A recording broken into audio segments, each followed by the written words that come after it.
Hi, I'm James Maroney, founder of First Choice College and collegetreasure.com. And what I want to go through with you today is to explain what is need-based aid. You may hear about merit aid and need-based financial aid, but a lot of times you may not be sure exactly what that means. So let's talk about first, what is need-based aid? Need-based financial aid is determined by your EFC. EFC stands for Expected Family Contribution. That's the amount of money that the schools and the government expects you to be able to pay each year for your son or daughter's education. EFC is determined when you submit your FAFSA profile and or institutional form. And so the FAFSA is the basis for all federal financial aid. It stands for the Free Application for Federal Student Aid. The profile is used by some of the private colleges, the CSS profile, and that's done by the College Board, the same people who bring you the SAT. And so while the FAFSA, there's no fee to submit your FAFSA, there is a fee to submit the CSS profile. The profile goes more in depth, but we're going to go over, how do they calculate your EFC, that expected family contribution?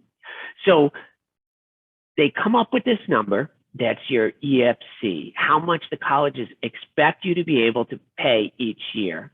And then there is what we call a total cost of attendance. It can be either a COA, cost of attendance, or COE, cost of education. So there's the total cost of education includes tuition and fees, room and board, books, and personal expenses, as well as a travel allotment can be considered to give you a total cost of education or cost of attendance. So your need is, let's say that you're attending a private school and that comes out to be $70,000. Your total cost of education, cost of attendance is $70,000, and you've filled out your FAFSA and it comes up with a number and it says that your EFC, your expected family contribution, is $25,000. And so that means that your need is $45,000. The difference between the $70,000 cost of attendance and that $25,000 EFC, or expected family contribution. So how is your EFC determined? And this is important to understand. There are four basic components of your EFC, or your expected family contribution: parent income, parent assets, student income, and student assets.